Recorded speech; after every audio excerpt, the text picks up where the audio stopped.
My plan was to get strong enough to kill myself, as crazy as that sounds. I think the real epidemic, the pandemic, if you will, isn't just COVID or heart disease or diabetes, it's loneliness and depression and isolation. If you go on the CDC website and you see the incidence of obesity over the last 20 years, it looks like a cancer spreading across the country. You've probably seen those maps before.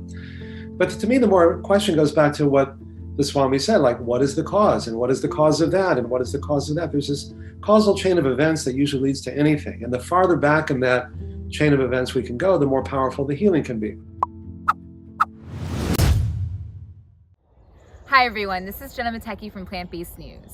I really hope you enjoy this video, which is an interview between myself and the world-renowned lifestyle medicine researcher, Dr. Dean Ornish. Dr. Ornish, in your opinion, why are more and more doctors recommending plant-based diets? Because more and more scientific evidence is showing that a plant-based diet is the healthiest way for most people to eat. It gives you really a double benefit. You're not eating the things that promote disease, and you're getting hundreds of thousands of other substances that help prevent it, that have anti-cancer, anti-heart disease, and even anti-aging qualities. We spent 86% of the $3.7 trillion in the United States on healthcare, which is mostly sick care, for treating chronic diseases like coronary heart disease, type 2 diabetes, hypertension, hypercholesterolemia, early stage prostate cancer, that are largely preventable. And now we were able to show for the first time even reversible by making simple lifestyle changes. A whole foods plant-based diet that's naturally low in fat and sugar, mostly fruits, vegetables, whole grains, legumes, soy products in their natural forms. Moderate exercise, like walking a half an hour a day with some resistance training, various meditation and other stress management techniques derived from yoga, and psychosocial support, or to reduce it to its essence, to eat well, move more, stress less, and love more. And I think our unique contribution has been to use these very high-tech, scientific, state-of-the-art measures to prove how powerful these very simple and low-tech and low-cost interventions can be. I wrote a book with my wife, Anne, called Undo It, that puts forth what is really a radical unifying theory that I thought we get a lot of pushback on, but it's been really almost universally embraced, which is that I was trained, like most doctors, to view all these different diseases, heart disease, diabetes, prostate cancer, and so on, as being fundamentally different diseases, different diagnoses, and different treatments. But I've come to believe that they really have a lot more in common than they have different, that they're really in many ways the same disease manifesting and masquerading in different forms, because they all share the same underlying biological mechanisms, things like chronic inflammation, oxidative stress, changes in the microbiome, telomeres, gene expression, angiogenesis, apoptosis, and so on. And each one of these mechanisms, in turn, is directly influenced by what we eat, how we respond to stress, how much exercise we get, and how much love and support we have. And the more diseases we study, the more scientific evidence we've been able to gather over the last 43 years to show how powerful these simple changes can be. And that's really been, I think, the biggest obstacle that I've found in my career, which is that we've been trained, indoctrinated to view drugs and surgery and devices as being really powerful, and lifestyle changes is kind of, oh, that's kind of boring, how powerful could that be? And because we've been able to show that you can actually reverse the progression of the most common chronic diseases, that you can change over 500 genes in 3 months, turning on the genes that keep us healthy, turning off the genes that cause us to get sick. As a study we published with Craig Venter, who was the first to decode the human genome. We published a study with Elizabeth Blackburn, who got the Nobel Prize for her pioneering work with telomeres, the ends of our chromosomes that regulate aging. And we found for the first time, she had done studies showing that harmful lifestyle changes, people who smoke cigarettes or who are chronically stressed out or eat a lot of junk food, et cetera, their telomeres get shorter faster. And as your telomeres get shorter, your life gets shorter. And the risk of premature death from a wide variety of causes goes up proportionate to that. So I had lunch with her and I said, if bad things make your telomeres shorter, maybe good things make them longer. And so we found for the first time that you could actually lengthen telomeres by making these same lifestyle changes. And when we published this in the Lancet, the editors called it reversing aging at a cellular level. Now, there's a lot of interest in people what call personalized medicine. And yet we found that it wasn't like there was one set of diet and lifestyle changes for reversing heart disease, a different one for diabetes, and so on. It was the same for all of them, again, because they all share these underlying biological mechanisms. And that radically simplifies what we recommend people to do. So I think a whole foods plant-based diet, a vegan diet, if you will, is the healthiest way for most people to eat. But it's not all or nothing. If you don't have a life-threatening illness, I published a book 10 years ago called The Spectrum, which was based on the finding in all of our studies that the more you change, the more you improve at any age. And so if you indulge yourself one day, it doesn't mean you cheated or you're bad or you failed. Just eat healthier the next. You don't have time to exercise one day, do a little more the next. You don't have time to meditate for an hour, do it for a minute. Whatever you do, there's a corresponding benefit.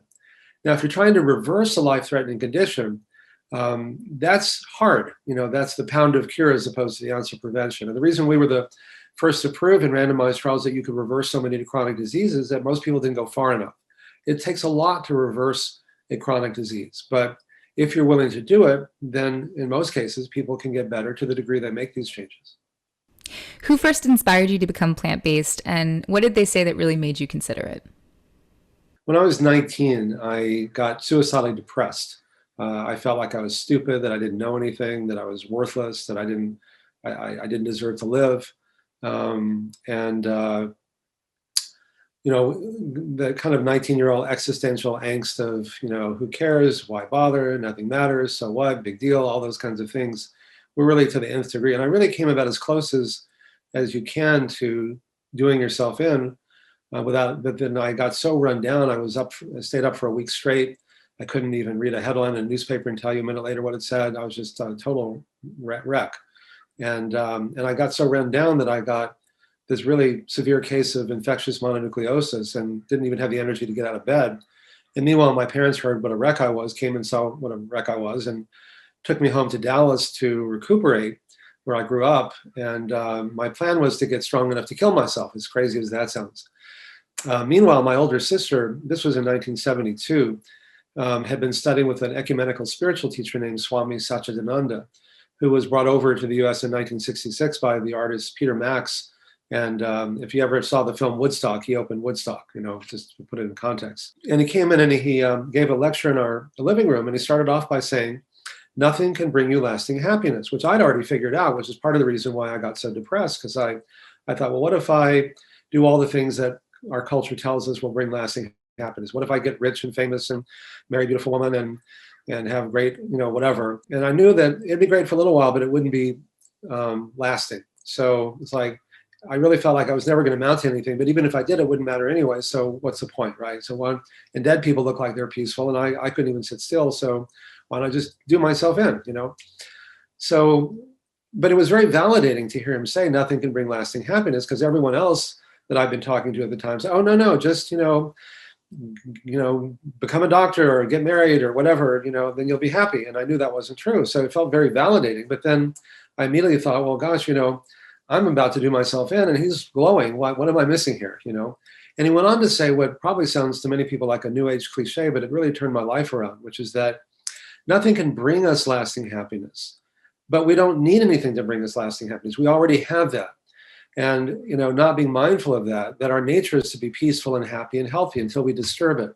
And not being aware of that, we often run after all these things. If only I had more money, more power, more sex, more beauty, more accomplishment, whatever, then I'd be happy. Then people would love me. Then I wouldn't feel so lonely. And then everything would be fine. Once we set up that view of the world, he taught me, however, it turns out you generally feel bad, because until you get whatever that is, you feel really stressed. And the stresses go up because the stress is really not from what you do, but it's how you react to what you do. And if you perceive that you need all these things to be lovable and happy and healthy, then the stresses go way up. So until you get it, you're stressed. If someone else gets it, then it's really stressful. And it reinforces this myth, this misperception that there's not enough, that there's a zero-sum game. And the more you get, the less there is for me. And so I better get it while I can. And, it's very hostile, dog-eat-dog competitive world. But even if we get it, it's seductive in the moment, because it's like, I got it. Now I'm happy. But then invariably it doesn't last. It's soon followed either by, well, now what? It's not like one patient later told me, I can't even enjoy the view from the mountain I've climbed. I'm already looking over the next one. It's never enough. Or I used to think if I made $20,000 a year, that'd be great. And then it's like, well, maybe 50,000, or maybe, it just always keeps going up. Or if it's not now what, it's so what. It doesn't really provide that lasting sense of meaning that we talked about earlier. And so what we generally do is go, well, maybe that didn't do it, but this will. Or the letdown that comes from accomplishing a goal is so great, I always make sure I've got a dozen projects going at the same time, people would say. But what the Swami taught me, he said, is that we have it entirely backwards, that it is our nature to be happy and healthy and peaceful, until we disturb it. And not being mindful of that, and perhaps the ultimate irony, we run after all these things that we think are going to bring us what we could have already if we just stop disturbing what's already there. And so then the question shifts from how can I get all these things that I think I need to be happy to what am I doing to disturb my inner sense of peace and well-being that's already there? Not to blame myself, but to empower myself, because then I can do something about that. Otherwise, if I think it's out there, then everybody who has what I think I need has power over me. But if it's me, then I can do something about that. So he would say, for example, at the end of a meditation or a yoga class, or if people are religious at prayer or secular meditation, when you're feeling more peaceful, to remind yourself, to literally remind yourself that the meditation didn't bring you that sense of peace, that it was already there, but rather, at least temporarily, we weren't disturbing it. Now, that may sound like just parsing of words and semantics, but the implications are profound because, again, I can do something about that. And then the other implication is that all the anxiety that I was having about, I couldn't do well in tests or whatever because I was afraid I wouldn't do well, and then I wouldn't get into medical school, and I wouldn't be a doctor, and then I'd be a failure, and then people would love me and all that stuff, was more like, oh, I'm already happy, I'm already peaceful, I already love myself, so let me go out in the world and do all these things, but the behaviors may be the same, but the intention behind them is very different. I'm not doing these to get a sense of happiness and health, but rather, that's just what I do. That's my dharma. That's what I do. It's fun for me to make a difference, to empower other people, to help prevent or alleviate suffering. I mean, that's what gets me out of bed every day. But then there's not the anxiety and fear along with that. It allows me, everything I've done professionally, people thought was impossible when I started it. Reversing heart disease, for example. You can't do it. It's impossible. Or you can't get people to change their lifestyle or whatever. But having been through that horrible experience, and at the time I said, okay, well, I'll move killing myself down to plan B. Let me try this weird stuff. And I began to get glimpses of what that was. And then I went back to school and graduated first in my class and gave the commencement address at the University of Texas in Austin. And I say that not to brag, but to say that I experienced both ends of that spectrum, that when I really thought I had to do well, that my whole sense of existence was dependent on that, I was so anxious I couldn't even function. I was ready to do myself in. The more inwardly defined I became, the more outward accomplishment I had, but because the intention behind it was very different. There's an old Zen proverb, before enlightenment, chop wood, carry water. After enlightenment, chop wood, carry water. In other words, you do the same things, but the reason behind it is very different. And so when I went to medical school and I began working with people, I realized that so many people are really suffering because of these same misunderstandings, and that when someone is suffering, there's an opportunity for transformation because change is hard, but if you're hurting enough, I remember I was telling the Swami when I first met him, I said, oh, I'm in so much pain, I'm doing this and I'm doing that. And he'd go, good. I said, it's not good, it's terrible, I'm hurting. He'd go, no, that's really good. I said, why is that good? He goes, imagine I'm giving you a hot pot to hold and it's burning. How long are you gonna hold it? You're gonna let go of it, right? So you can let go of all this suffering if you're really motivated. And so he helped me connect the dots between when I was suffering and why. So now when I'm working with people who have heart disease or other chronic conditions, I can say, look, yeah, we can talk about diet and exercise and so on. But really what the essence of this is to use the suffering as a doorway or as a catalyst for really transforming your life, to rediscover inner sources of peace and joy and well-being, to find a sense of meaning and purpose, to open your heart to yourself and to have that sense of love and compassion for yourself and for others. Because, we're all going to die. The mortality rate is still, 100%, it's one per person. So to me, the question shifts from how long are we going to live to how well are we going to live? And then in each moment, we have all degrees of freedom that can really help us enjoy life to its fullest by serving other people. One of the things I find interesting is that all spiritual traditions and religions pretty much have dietary guidelines of one sort or another, but they're sometimes different from each other. But I think that whatever the intrinsic benefit of eating or not eating certain foods, just the act of choosing not to eat certain foods imbues those choices with meaning. And if it's meaningful, then it's sustainable. So it's actually liberating to say, I'm only going to eat certain foods because it's going to help me, it's going to help the planet, it's going to help reduce suffering. And so then that's ultimately what makes it sustainable. And the paradox is that, most doctors think, oh, I can get my patients to take their cholesterol-lowering drugs, their statins, but there's no way they're going to change their lifestyle. And yet most people are not taking those drugs. 2/3 of the people who are prescribed them are not taking them after just 4 to 6 months, even though they're of proven value in people with heart disease. And the reason is that they don't make you feel better. But the lifestyle changes do. And most people feel so much better so quickly when they make these changes, to the degree they make them. Then it reframes the reason for making them from fear of dying, which is not sustainable, to joy of living, which is. Back then you were a student. Was it hard for you to stick with eating this way? Many people find that trying out plant-based in the beginning can be especially tough, given that they're surrounded by so many not so great choices. Well, it wasn't hard because I was in so much pain. Remember, I was ready to kill myself. That he said, like, try this weird stuff, and I figured, well, okay, well, what have I got to lose, And I tried it, and I grew up in Texas, eating meat 3 times a day, cheeseburgers, chilies, chalupas, whatever. So this is a big change for me. Not only just the meat, but the sugar and all the other stuff, junk food. But I felt so much better, and I began to get glimpses. And I wasn't just, again, what he also taught me is that it's easier to change a lot of things at the same time than just to change one thing like diet, even though that's counterintuitive. A lot of people think, well, it's hard enough to change diet. You want to change diet and meditate and exercise and love more? Are you kidding me? There's no way I can do that. My patients can never do that, And yet the paradox is that sometimes it's actually easier to make big changes in a lot of things than just small changes in one thing. And the reason is that, again, you feel so much better to the degree you make these changes, and to the degree you make these changes and the number of changes that you make. And so I began to get glimpses. I couldn't even sit still. I had such an agitated depression that I literally couldn't sit still. And so I would do walking meditations, And then finally, I just got these glimpses of what it means to feel more peaceful and relaxed. And then I was able to function better. And so it became a virtuous cycle instead of a vicious cycle. And so that's really ultimately what made it sustainable. But the other thing that happens is when you quiet your mind down and you feel more peaceful, is that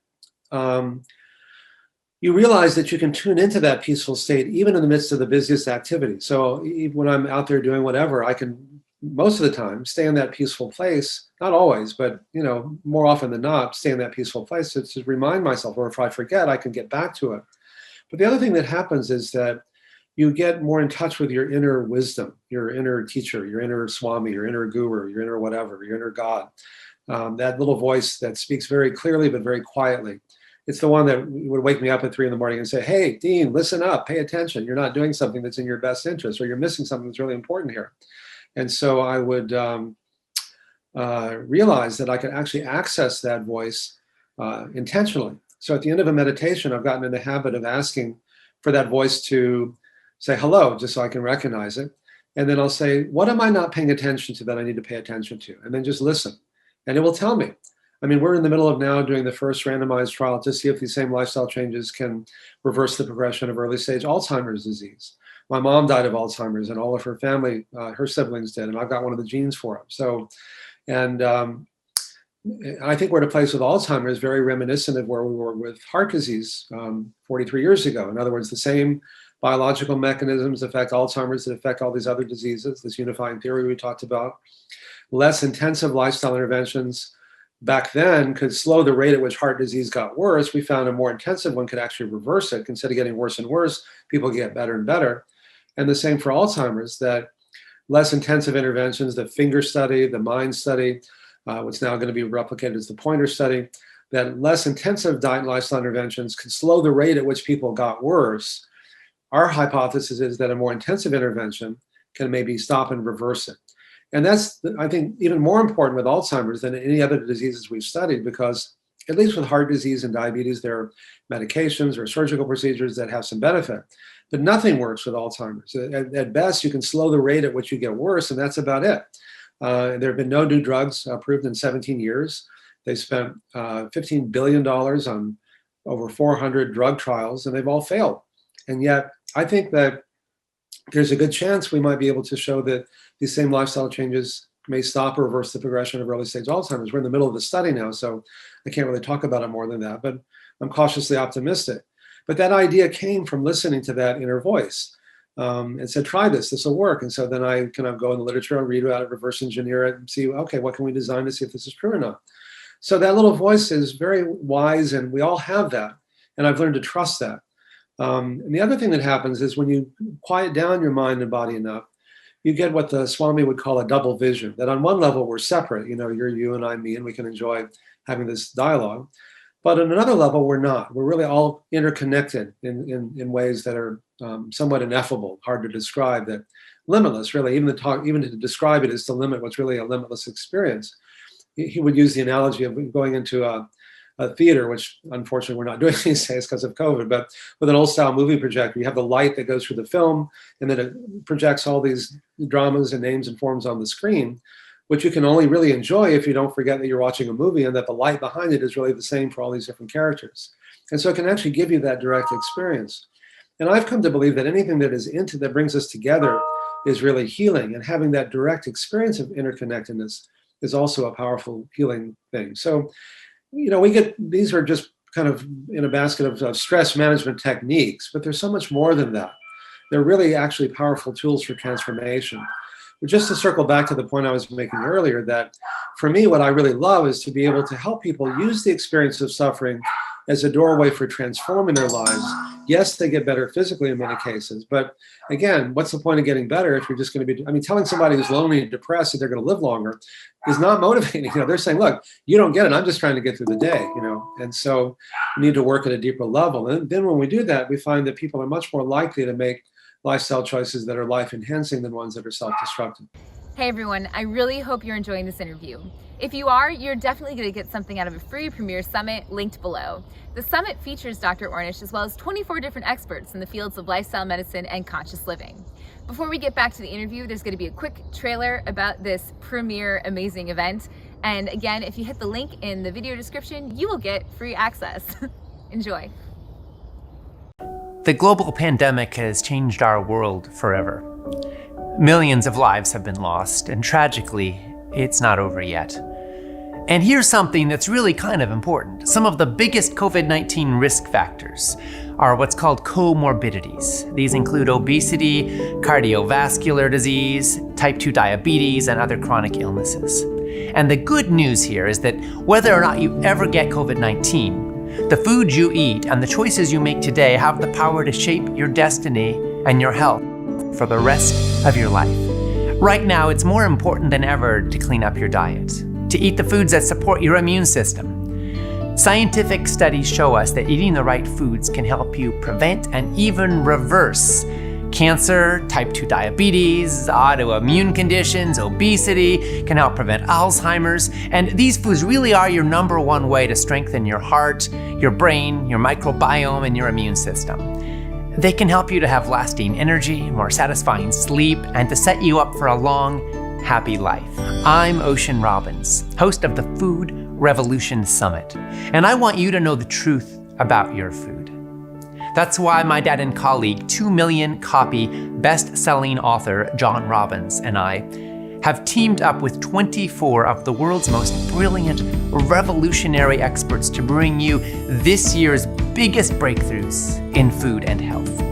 And because this information is so important, right now more than ever before, we're offering it to you completely for free. In this, the 10th anniversary Food Revolution Summit, you will find out what's really going on behind the scenes in our food system. You'll find out which foods you need to avoid and what the leading edge of medical science is discovering about how you can optimize your immune health, your brain health, and your heart health. Most importantly, you're going to find hope for your future and real, actionable, scientifically grounded solutions that can improve your life and your world starting today. I can't wait to share it all with you. Remember, it's completely free, so go ahead and sign up right on this page. All you need to do is enter your name and email to reserve your spot right now. And I'll see you in the summit. You've spent the large part of your career producing incredible, scientifically backed research studies. It's one of the many reasons why insurance carriers cover your program. I'm curious and also by Medicare. Medicare created a new benefit category after 16 years of review. And the reason I spend so much time doing research is that it can redefine, properly done, and we publish in all the leading peer-reviewed journals, we work with the top investigators in the planet, is that it can redefine what's possible for people. And by doing so, it can give people new hope and new choices and empower them in ways that, to me, are incredibly fulfilling. So then why are so many of your medical colleagues ignoring and or avoiding your research?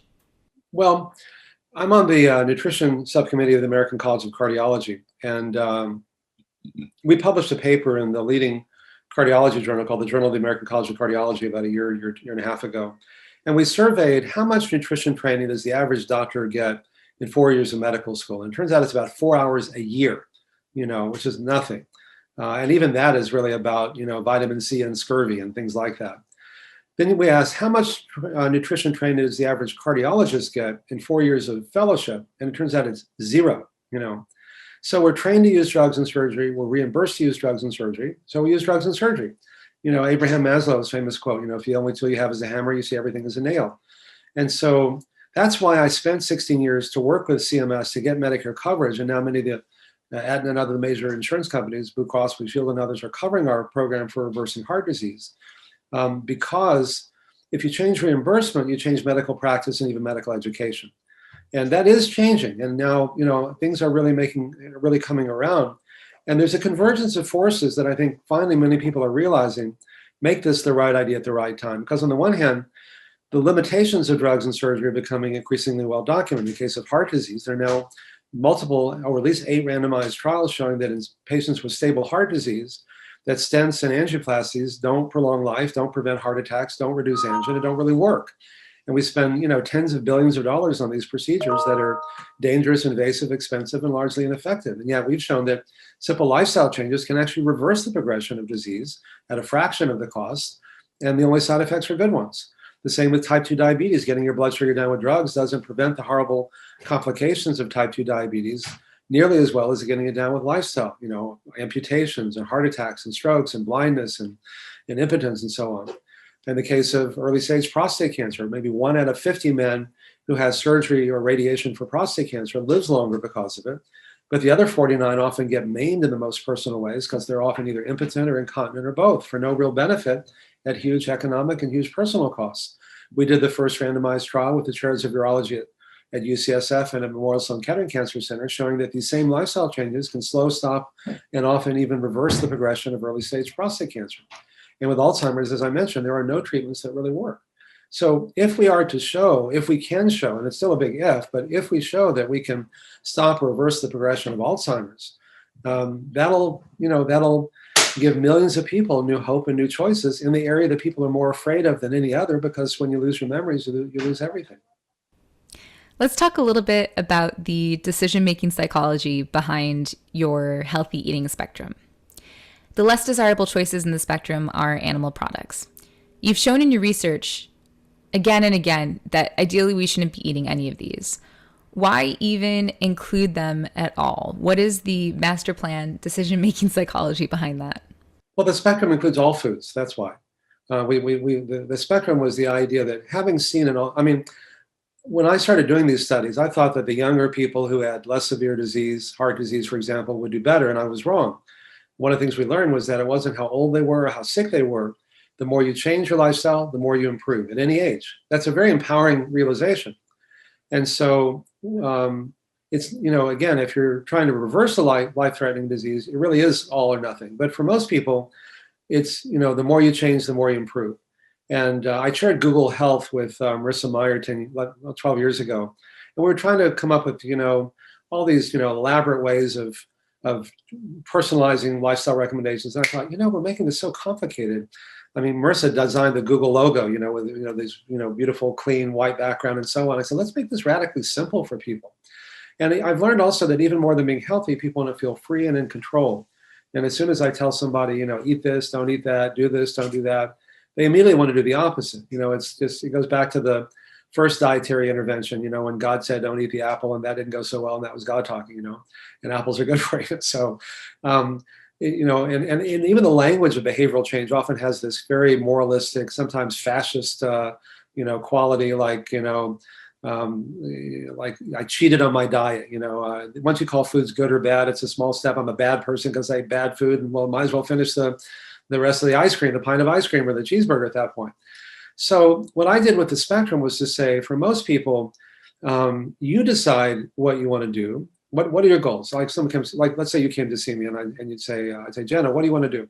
I want to get my cholesterol down 50 points. I want to lose 5 pounds. I want to get my blood pressure down. I want to whatever. I said, great. What are you eating now? Well, I'm eating mostly. So group one are the vegan, plant-based, low-fat foods. Group 5 are the, donuts and red meat and things like that. And groups 2 through 4 in the middle. And so it's saying, okay, well, what are you now? I'm eating mostly group 4 and 5 unhealthy foods. Great. How much are you willing to change? Or first, what are your goals? Okay, these are my goals. How much are you willing to change? Oh, wow, no one's ever asked me that before. They're always telling me what to do. You're asking me how much I want to change? Oh, okay, well, I don't know. I'll eat less of the groups 4 and 5 and more groups 1 through 3. Great. How much exercise are you doing now? Well, not that much. How much are you willing to do? Oh, I don't know. I'll walk 20 minutes a day. Great.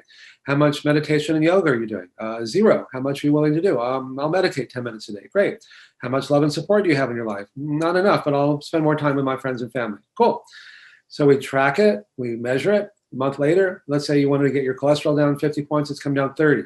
Great, look how well you're doing. Now, if you eat even more of the groups 1 through 3 and even less of the groups 4 and 5, you can probably get the rest of the way there. But if you indulge yourself one day, it doesn't mean you cheated or you failed or you're bad. Just eat healthier the next, Then it frees everybody. Then we're out of this kind of manipulative dance where I'm trying to get you to do something, which maybe I can do for a little while. But I mean, when someone has a heart attack, they'll do pretty much anything their doctor or nurse tells them for 4 or 6 weeks. Then the fear goes away and then they stop doing it. But this is based on a different motivation, which is not fear and not controlling or manipulating someone or guilt tripping them, but rather you're in control. How much do you want to change and why? And how can we support that degree of change? So all of these foods are included because it includes all foods, but it's just saying, instead of calling these are good and these are bad, saying to the degree you move in this direction, you're going to look better, feel better, lose weight, gain health, all the things that really are important to you. True or false, and why? Many doctors, although they may deeply care about their patients, are not currently curing them with their existing treatments. Well, it depends. I mean, if you have someone who's got pneumococcal pneumonia, give them penicillin, they get better, they are curing it. But for most chronic diseases, the reason they're chronic diseases is because they're not cured. If they were cured, they'd be acute diseases, And so people have to live with them. And so the reason is, and this is, again, what I learned from the Swami, he was always saying, what is the cause? Whenever I lecture, back in 1981, I had this cartoon drawn that other people have since copied of a doctor busily mopping up the floor around a sink that's overflowing and nobody's turning off the faucet. How long do I have to mop up the floor? Forever. Well, why don't you turn off the faucet? How long do I have to take these drugs to lower my cholesterol, my blood pressure, my blood sugar? Forever. Well, why don't I just stop eating these? Why don't I just change my lifestyle? And then again, we find under their doctor's supervision that most doctors can reduce or even get people off of these kinds of medications, and others that they were told they'd have to take the rest of their lives. So, but there's a difference between having healing and curing, that even when we can't cure something, we can help people heal from it. Even when someone has a, end-stage pancreatic cancer, when you really can't do anything, you can help them heal. Even the process of death can be a healing experience as we move into the next, phase of our lives. And so these are also things we're not really trained to deal with, death and dying. But because it was so close to me when I was 19, it's something that I, have a lifelong interest in. Researchers are, by design, supposed to constantly be trying to prove themselves wrong. That's science. In your opinion, what are some of the best critiques that you've received of your work over the years? Well, I am trying to, that's the whole nature of science, is you have the null hypothesis, which you're trying to disprove the null hypothesis, which is that there is something happening here. But I will say that, knock on wood, that every study that we've done has worked. And in every study, people thought it was impossible, but, we showed that we redefined that for people. And that's, again, part of what I feel excited about. So a lot of the critiques of our work say, people won't change their lifestyle. And so much of that can become self-fulfilling. It's like if I said to you, Jenna, I know you're not going to change your diet. And why would you want to anyway? Just take this pill and that'll take care of it. And then you don't change. And then say, I knew you couldn't do it. There've been a lot of crazy. There was an article that somebody wrote, that was widely circulated called why everything Dean Ornish writes about nutrition is wrong, and I had to do a point by point rebuttal. There's a lot here that can be threatening to people in many ways, that it can kind of threaten. There's so many interests that, would like people to just take these pills forever. There's a reason why drug companies like chronic diseases, because, if it's a antibiotic for pneumonia, you take it for a week or two and then that's it. If it's otherwise, you take it for the rest of your life. And then they price these drugs. When Lipitor first came out, there was $100 billion a year that Pfizer was making off that. It's crazy. Half the population today are taking cholesterol lowering drugs. Is that a good or a bad thing? Well, if it's that or nothing, it's a good thing. Is it the best choice? Most of those people could reduce or get off those medications if they were willing to make bigger changes in their lifestyle, again, under their doctor's supervision.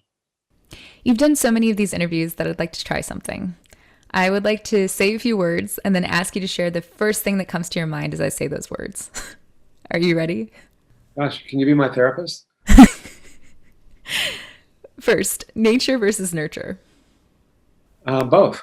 Our genes are a predisposition, but our genes are not our fate. We published a study showing that over 500 genes were changed in just 3 months, turning on the good genes, turning off the bad genes. Bill Clinton, when he was first diagnosed with heart disease, when his bypasses clogged up, I should say, one of his cardiologists held a press conference on CNN and said, oh, it was all in his genes, his diet and lifestyle had nothing to do with it. And because I've been working with him for many, many years, I knew it had everything to do with it. So I sent President Clinton a note. I said, look, it's not all in your genes. If it were all in your genes, then you'd be a victim. You're not a victim. You're one of the most powerful guys in the world, And so I figured that either I'll never hear from him again, or maybe I will. So we met together a few days later, and he's been now doing this for 12 or 13 years. He's talked publicly about his heart disease getting better. If your father and mother and sister and brothers and aunts and uncles all died early from heart disease, then you are at much higher risk of getting it. But that doesn't mean it's a death sentence. It just means that you need to make bigger changes than someone else to prevent or even reverse it. That's all. Fats versus carbs. Being a veteran of the diet wars, I don't do those debates anymore. I debated Dr. Atkins more times than I can count. One of them was at a meeting at the annual scientific sessions of the American College of Cardiology. We had 4,000 cardiologists in the audience. He actually fell asleep during our debate, which tells you something. And when he died, his autopsy was published, and it showed that that he died of heart failure. So he was the low carb guy, so I got pegged as the low fat guy, which still haunts me, because our diet is so much more than low fat. It's all the things we've been talking about. It's fruit, vegetables, whole grains, legumes, soy products, low in fat, low in sugar, low in refined carbs, etc. But there's more and more evidence coming out now that animal protein, beyond this whole fat versus carbs debate, is important and is very inflammatory and has stimulates these other biological mechanisms we've been talking about. And so one study showed that people who ate a lot of animal protein had a 75% increased risk of premature death from all causes, and a 400 to 500% increased risk of premature death from the most common forms of cancer and from type 2 diabetes. So there's more and more evidence that says we need to move beyond this fat versus carbs and more into what a really healthy way of eating is. 2/3 of American adults are overweight or obese. Are we on the whole getting sicker and sicker? It's just, I find so much anguish in that statistic. Yet at the same time, we're seeing so many positive changes. I think we're seeing both ends of the spectrum, the dark and the light. And this is in the political world and the medical world and all different things. We're seeing both ends of the spectrum are energized. I take solace in the fact that the light drives out the darkness. The Swami used to talk about this convention of unlit candles, wondering if light exists and debating it very vigorously. And this little tiny lit candle walks into the room and fills the room up with light. So the light, I take solace in the fact that the light drives out the darkness. If you go on the CDC website and you see the incidence of obesity over the last 20 years, it looks like a cancer spreading across the country. You've probably seen those maps before. But to me, the more question goes back to what the Swami said, like, what is the cause? And what is the cause of that? And what is the cause of that? There's this causal chain of events that usually leads to anything. And the farther back in that chain of events we can go, the more powerful the healing can be. And so to me, the more question, and in doing these studies, I've had the chance to spend a lot of time with the same group of patients over a period of often many years. So we get to know each other really well and learn to trust and love each other. And so when I started doing these studies, I'd say, teach me something. Like, why do you smoke? Why do you overeat? Why do you drink too much? Why do you work too hard? Why do you abuse opioids? Why do you play so many video games? These behaviors seem so maladaptive to me. And they'd look at me, they go, you don't get it, do you? You don't have a clue, do you, Dean? These behaviors aren't maladaptive. They're very adaptive. They help us deal with our loneliness, our pain, our depression. I think the real epidemic, the pandemic, if you will, isn't just COVID or heart disease or diabetes. It's loneliness and depression and isolation. I wrote a book in 1998 called Love and Survival that reviewed what were then thousands and now tens of thousands, hundreds of thousands of studies showing that people who are lonely and depressed are 3 to 10 times more likely to get sick and die prematurely of virtually all causes when compared to those who have a sense of love and connection and community. And I don't know anything in medicine that has that powerful an impact. So when I ask people, like, why do you smoke? They say, why do I smoke? Because I've got 20 friends in this pack of cigarettes, and they're always there for me, and nobody else is. You're going to take away my 20 friends? What are you going to give me? Or food fills that void, or fat coats my nerves and numbs the pain, or alcohol numbs the pain, or opioids numb the pain, or video games distract me from the pain, or working all the time distracts me from my pain. So it's not enough to give people information. I mean, if information were enough, nobody would smoke. It's not like I'd say, hey, Jenna, did you know smoking is bad for you? I want you to quit. And you go, oh, I didn't know that. I'll quit today. It's like, it's on every pack of cigarettes. Everybody knows that's true. And it's not enough to focus on the behavior. We need to deal even deeper. And then when we can show people how they can rediscover inner sources of peace and joy and well-being and love each other and love themselves more. The 50 years ago, people had an extended family they saw regularly. They had a neighborhood with 2 or 3 generations of people who grew up together. They had a job that felt secure. They had a church or a synagogue or a mosque or a club or something they went to on a regular basis. And when you grow up in a neighborhood with 2 or 3 generations of people, they know you. They don't just know your Facebook profile. They know where you messed up. They know your dark side. They know when you're about to kill yourself, like for me or whatever it happened to be. And they're still there for you. And there's just something really profoundly healing about being fully seen, like in that movie Avatar, I see you, I see you, all of you, not just, in fact, one study that I quote in the Undo It book is that the more time you spend on Facebook, the more depressed you are, because it's not a real authentic intimacy. It's like, here I am in front of the Eiffel Tower, and here I am with my kids who just graduated, and here I am, being interviewed on this show or whatever. It's like, it doesn't say, here I am when I'm despondent in my room, ready to with a gun, in my mouth, or here I am with, whatever. And yet when you grow up in that kind of extended family, they see you, all of you, and and that they know, and they know that you know that they know, and they're still there for you. And there's just something really powerfully healing about being fully seen and accepted in that way.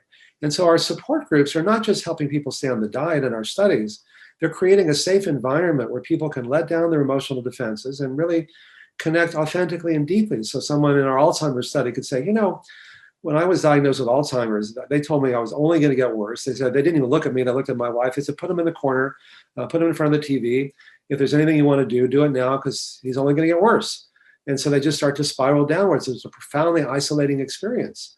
And so when we put people in a support group and they share each other's stories and they go, wow. And then sometimes they hear people getting better and they say, well, gosh, maybe I can get better too.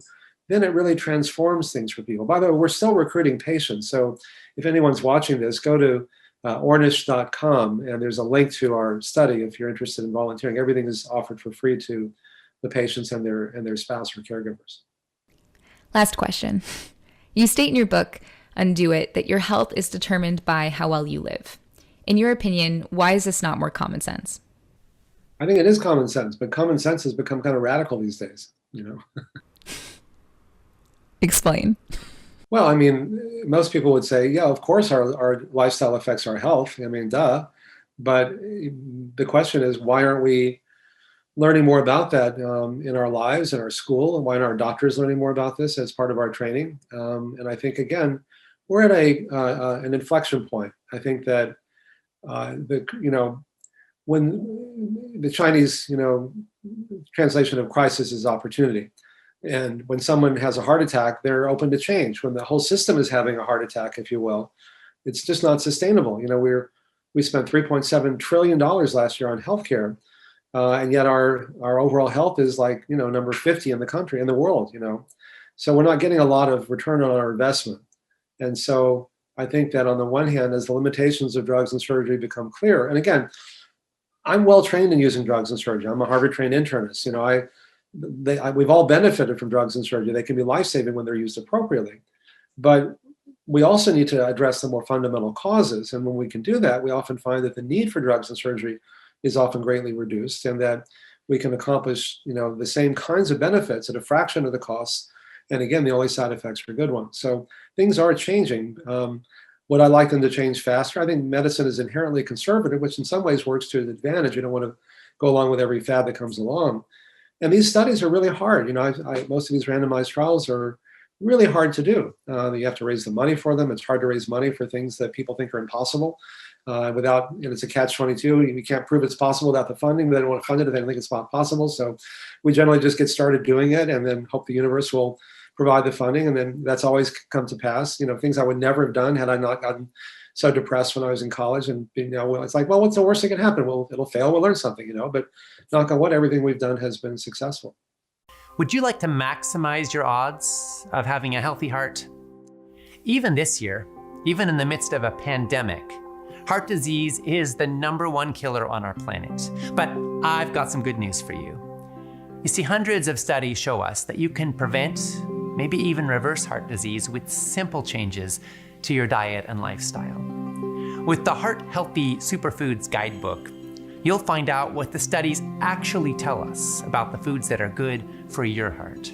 And you'll get the latest breakthroughs so you can take immediate action to protect yourself and the people you love most. When you enter your name and email right on this page, you'll get your free guidebook, and you'll also gain free access to the 10th annual 2021 Food Revolution Summit. My dad and my colleague, best-selling author John Robbins, and I are bringing you this summit because we're on a mission. We want to help as many people as possible stay healthy during the pandemic and beyond. During this free online global event, my dad will personally interview 25 of the most brilliant, revolutionary experts as they share this year's breaking updates about food and about health. You'll leave the Food Revolution Summit inspired and empowered with trustworthy information you can put to use right away. Just enter your name and email right on this page to join in the free summit and to get your completely free Heart Healthy Superfoods Guidebook. The truth is, you're meant to thrive at every age and every stage of life. No matter what happens in the world of pandemics and politics, this is the time to take charge of your health. All you have to do is join us for free by entering your name and email right now. And I'll see you in the summit. Let's do this.